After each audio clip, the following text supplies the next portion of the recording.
A lightsaber. A more civilized weapon. What is going on, you guys? Welcome back to the channel.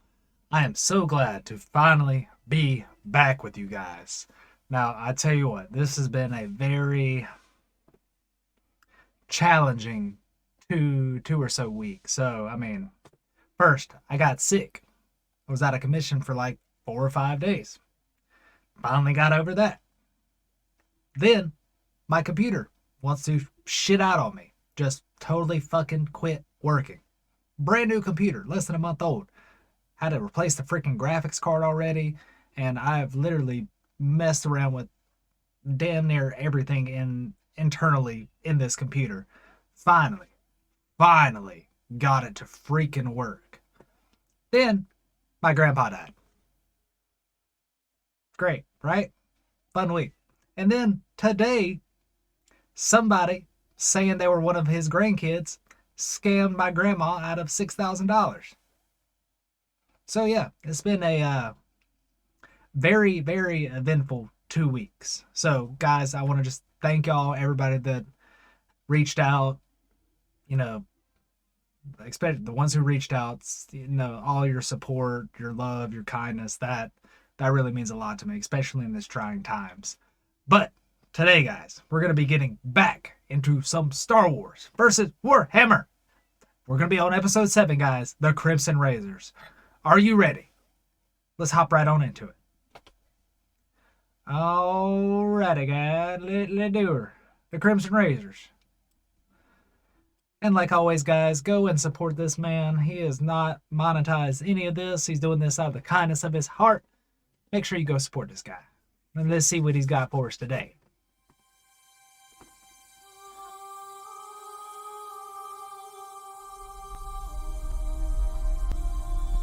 Humanity has always looked skyward for its true path. We stood at the edge of destruction and would have fallen if not for the might of the God Emperor and his angels of death. The Space Forged Marine. in blood, tempered in battle. We are the living weapons of humanity. The Space Marines.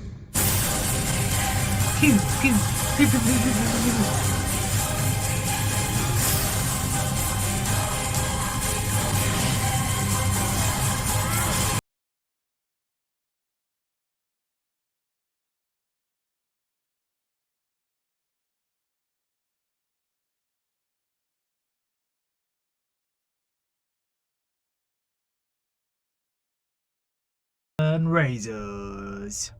Crimson Razors. Davik Thune had waited for weeks. He had shut down his Geller fields when they had impeded his path, and the Emperor, despite the claims of the now dead navigators, had protected them better than those ancient relics ever could.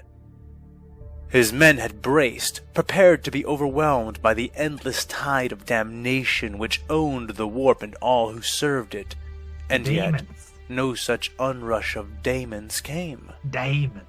Things came, of that he was certain, but they were not the vicious entities his men had been ready to die fighting. A black and white fog had blown into his ship, moving through walls and bodies without pause or impediment. With this strange mist came souls, but not many. Some were Xenos, some were human, all were dazed, drifting, and utterly uninterested in them.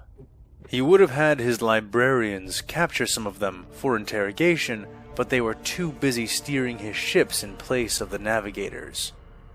Those heretics had claimed the Emperor was dead. They had claimed his light was vanished, and yet what else could this be but the Emperor's own Aegis? They had died traitors' deaths, and the survival of his fleet in the naked warp was all the vindication he needed in order to know for certain that he had been right. And he had been right for weeks. He had been waiting, watching, and at long last they had arrived. He did not know if this galaxy was even their own, but he knew that coming here would tell him for certain. He had been here, after all. during the fall. He had watched, wounded and from orbit, when Cadia was finally brought to its knees. Cadia. Davik had watched as Abaddon, 16 times damned traitor, had hurled the ruins of his greatest weapon at Cadia, discarding the power and knowledge of an entire Blackstone fortress and several of his own men and ships to steal a bitter victory from the clutches of honorable defeat. Like a petulant child sweeping the board of a game he simply was not going to win, Bah! Abaddon bled himself, I hate this game. bled his Black Legion, and did what no one else had ever done, what no one else would ever do again. Thus was how complete the shattering of Cadia had been. It was a vision he knew more intimately and painfully than any other, and he had worked hard in the time since then to overcome the defeat they had all suffered there that day. Davik had become the chapter master of the Crimson Razors, had changed from being a detractor of the controversial reforms of his forebears to being their foremost champion. All of this he had done with the thought of Cadia's shattered stellar body trapped forever in his mind's eye. It was an image he knew better than any other, and it was not the image that greeted his hungering eyes as his battle barge, the Black Crimson, emerged from the warp. What he saw instead of the haunted ruin of Cadia and its sister planets was interesting but unwelcomed. This confirmed his suspicions. They were no longer within the bounds of the Milky Way galaxy. Their desperate dash through the thinnest tendril of the Cicatrix Maledictum had somehow cast them to an entirely different galaxy, or perhaps even a parallel universe. He cared not for which one was the case. Before him lay a system with 2 heavily populated Xenos worlds, clearly at war. The most heavily populated planet was an enormous urban world, clearly some kind of hive world for the Xenos who lived there. It was surrounded by a fleet of escort ships shaped like white and red arrowheads. Opposing the arrows was a more varied fleet of cigar and oval-shaped ships. They seemed to be in a standoff, neither side fighting the other, their presences holding hostilities in check. But around the less populated planet, there seemed to be much more occurring. Many ships gathered around this sphere as well, but they seemed to be exchanging fire, contesting the space and making Davik certain of the conflict they were engaged in. Already they had dispatched wings of Fury attack craft and Thunderhawks to scout the area and retrieve more data. This system was where the Cadia system was meant to be. If for no other reason than to honor its memory, Davik would purge it, and make it a mirror of the devastation that belonged there. "My lord, we are receiving troubling information from the scouts," said an officer near him, his head and face heavily augmented to allow the receiving and transmission of broadcast communications. "Speak it," Davik growled. Speak "Yes, it would appear that one of the armies is composed predominantly of humans," the officer said. At this, Davik perked up. Humans? Then perhaps there was a purpose to being in this galaxy after all. Humans? But his ponderings on such possibilities were cut violently short when his officer concluded his report. "And the other side appears to be making rampant use of abominable intelligence." Davik rose from his command throne, his ancient armor whining as he rushed to the hololithic display. He ain't gonna like "How that. much?" he asked. Heresy. "Like the Tau, like the Eldar." The officer shook his head, eyes wide. No, my lord. They are all machines. No biologicals found amongst them," he reported. "Necrons," the chapter master of the Crimson Razors swore. "It will be them that we attack first. Leave no Xenos machines or constructs standing. Tell the Astra Militarum to prepare themselves. We are taking the planet they are fighting over. We are cleaning it of all Xenos and all AI. Then we shall move to the next planet. If the humans capitulate, then perhaps there will be a place for them. If not, Maybe. then let us remember that the fate of heretics, traitors, xenos, and abominations are all one and the same. It was dark and red, the lights only dimly illuminating the cylindrical interior of the boarding torpedo. The Marines were mag-locked into place, standing in 2 rows. The smell of scented ashes, sweet and strong, filled the recycled air. Many of the brothers whispered hymns of wrath. Most said nothing, eyes still and straight ahead, thumbs tracing the triggers of chain swords, the hilts of combat knives, the internal cushioned suspension harnesses of their power fists. Brother Arachnus clutched his bolter tightly, both hands. In spite of their namesake, the Crimson Razors had always been true sons of Dorn, truer even than the Black Templars. And while the original fists had been no slouches with chain swords, it was with the bolter that the Emperor's vengeance was to be delivered. And, in spite of the many changes that had taken the chapter in recent centuries, changes that had made them more and more resemble the aforementioned Templars, all of the old guard, all of the veterans, all of the true crusaders still executed Dorn's fury with precise, professional shots from one of the small, thundering dragons the tech priests crafted for them, bolters such as the one he now carried in his hands. She was an ancient thing, built thousands of years ago, built to kill the mechanical monstrosities of the Terrafont Entente. It had done its job well.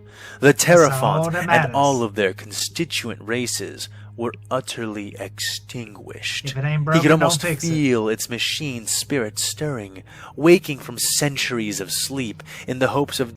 Guys, that's what it is. I did not pray hard enough to the Omnissiah, and that's why my freaking computer broke. God! doing once more what it had done so proudly before. Soon, he cooed to it. Soon. The Black Templars did have one thing right. Soon. Above nearly all other chapters, within and without the Legion of Dorn, they did stand apart in at least one crucial way. The Emperor was not simply the greatest scion of humanity, not only the mightiest champion of mankind, its ruler, its emperor. No. He who now sat the Golden Throne was not merely the most formidable psyker to ever live. The Emperor of mankind was a god, a true god, the only god. King. And in the bestowing of that truth through their actions at the Ascension Wars so many centuries ago, they had earned some grudging respect from Arachnus. But their obsession with swords, with blade work, it had infected the younger Marines in his chapter, and so Brother Arachnus would show them, would lead by example, would demonstrate with lethal zeal. Now look, I don't know what his gripe is with swords, but swords are badass. So, let the younger Space Marines use the chainsaw sword. If they don't like the bolter, just let them use it. And if they die, well, they die. They'll figure it out eventually. And unerring precision why the old way was the best way. The drill tube hit, and in milliseconds breached the outer layer of the ship they were boarding. The front end blew open and his fire team of 5 spilled out into the space. It was over in instants, laughably easy.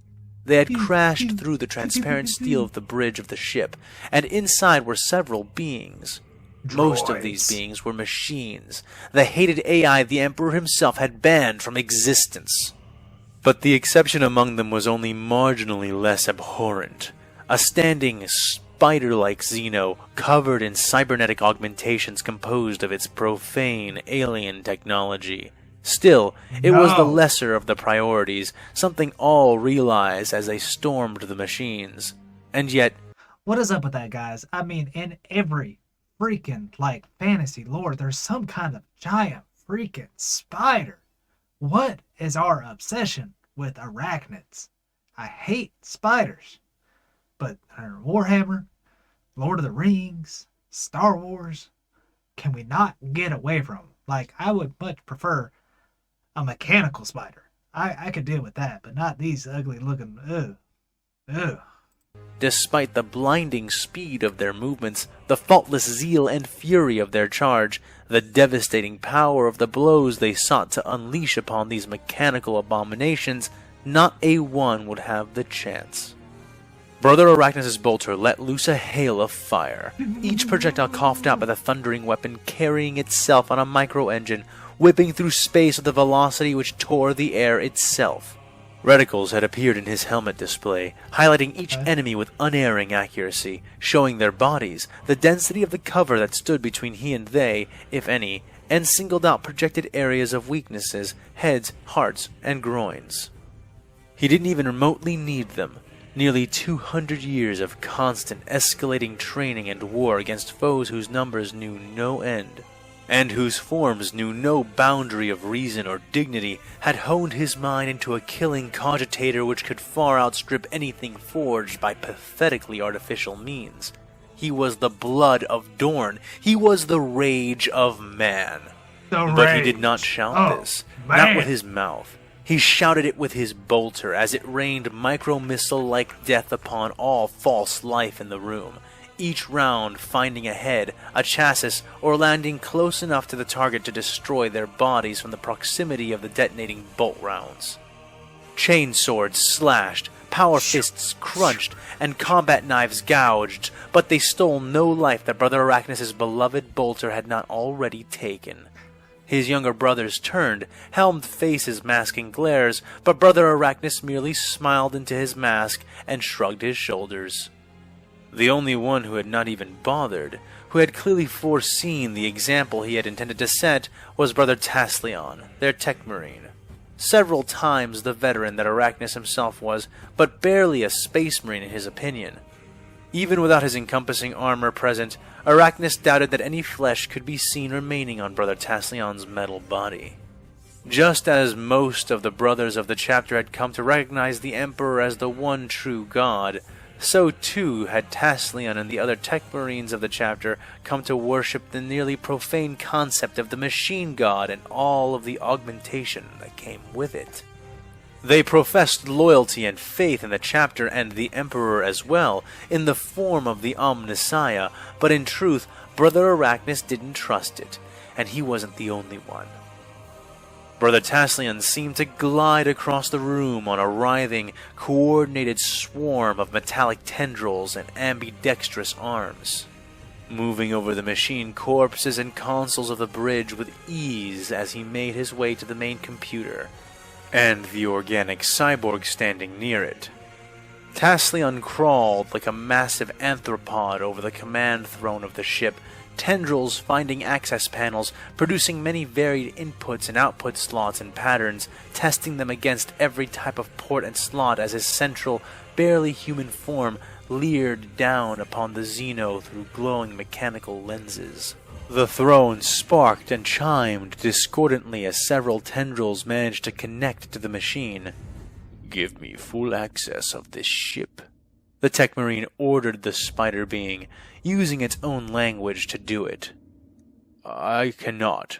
I do not know who you are or why you are here, but Count Dooku would kill me if I—" He got no further as several tendrils snapped out, surrounding the alien and enveloping him. The Xeno may have begged for its life, or may have stood firm, prepared to resist all. Can't hear him, though. That was irrelevant, and the unverified conclusion of its actions didn't bother Brother Taslion in the slightest as his mechadendrites found the access and input slots around the alien admiral's collar. Its body went rigid as its mind was invaded. The tech marine could not help but feel a grudging respect for what he found. The technology was very clean, efficient. The mind-impulse connection between the mechanical limbs and the alien brain which controlled them was sublime, smooth, and afforded him easy, almost pleasurable access into the creature's thoughts. That was not to say that it was without defenses, as several neural nets, firewalls, and proxy signals were deployed in rapid succession in an attempt to drive him out. but they barely slowed him down. After all, compared to the religious obsession of the defense rituals which guarded Adeptus Mechanicus systems of all kinds, the timeless, almost mindless force of Necron defense protocols, and the living and corrupting horror of Data Daemon counter-engrams, these defenses were trivial. And so, while the alien was technically not without defenses, it would be misleading to believe that he was anything but defenseless before the dissecting data drills and cipher-sundering engrams which the Tech Marine countered with.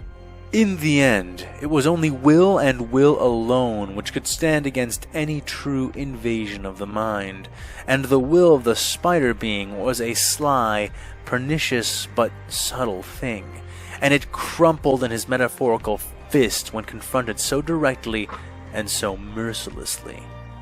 And so, like a beast having brought down its wounded prey, Brother Taslian began to dissect and devour the information contained within the mind of the Xeno. It was called Trench, and it fought for the Confederacy of Independent Systems. The alien screamed, panic and horror spilling over its thoughts as it began to realize what was being done to it. Taslian wiped the disparate emotions away like a callous surgeon wiping gore off of his eye shield. It was here fighting the Galactic Republic, and it was about to retreat from this battle.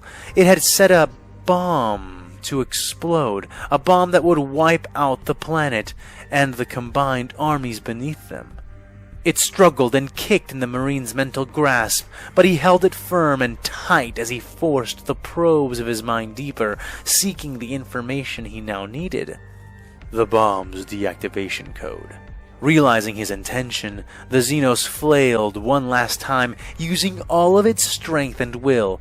It struggled so hard, so violently, that it tore its own mind to shreds, and its neural mental circuits, never having been designed to maintain this kind of input and output strain, burnt out. But despite succeeding in depriving Brother Taslian of further tertiary data, the alien had failed to keep him from the deactivation code to the bomb. Still connected to the main console, he began eating and chewing his way through its security protocols and defenses. He had not gotten that access code, and even now he feared that, despite the ship's inability to resist him forever, it would resist him long enough to enable the bomb to go off. The Chapter Master had expressed a desire to conquer this world. Allowing the Xenos to destroy it ahead of their advance would not benefit the Omnissiah. And then he found something interesting. An exterior connection. Another hacker doing something similar to what he was doing. And it was not merely a man or woman at a panel. It was a mind-linked unit, just like himself. He seized the individual violently and by surprise, penetrating deeply into its mental defenses before it even realized what was happening. And as Taslian closed his fingers around this being's thoughts, he was shocked, and for the first time in a long time, stunned by what he discovered. A human, a fellow human, certainly of a different culture, a different mindset, but undeniably a human. Here, among these machines, he squeezed and compelled the mentally constrained man to identify himself. He resisted and was gradually forced to capitulate. In a desperate mental gasp, the being named itself. "Echo! My name is Echo, and if you're not a separatist, then I am not your enemy!"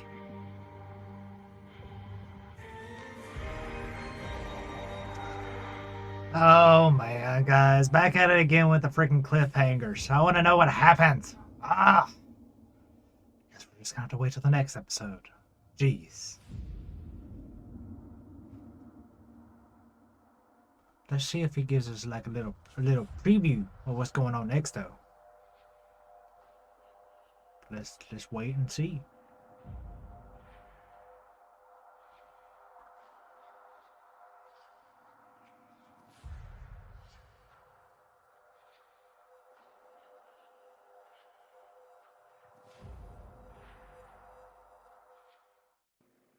Next time.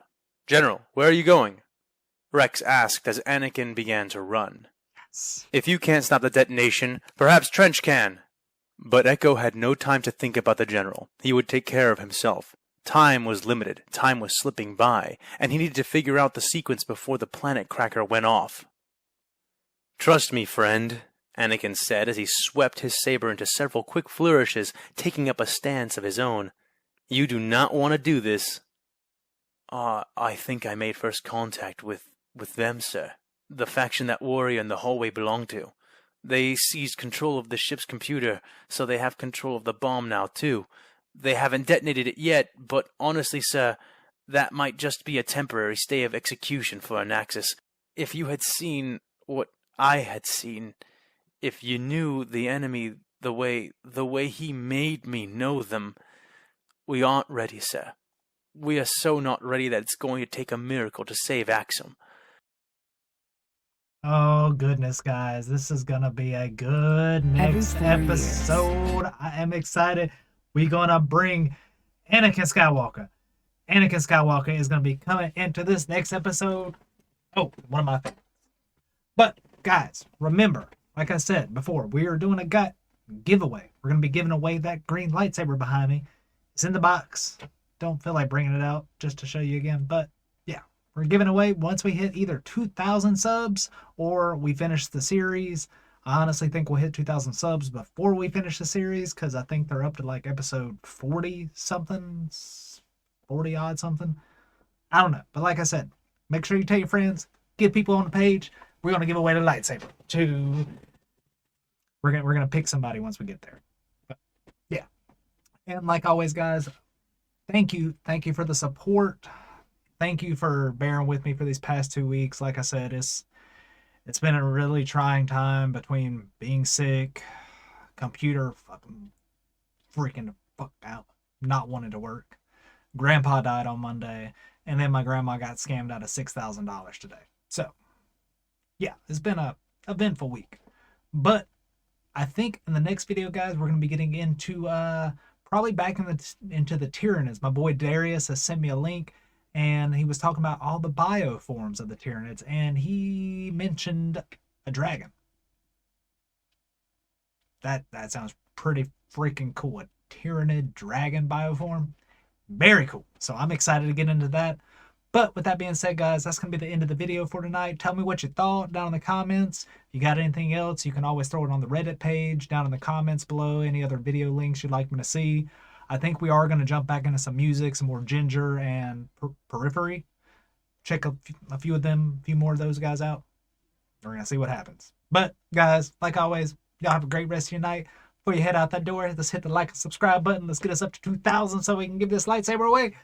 But, guys, y'all have a great rest of your night. Peace, love, happiness to you. And always, be easy. Love you guys.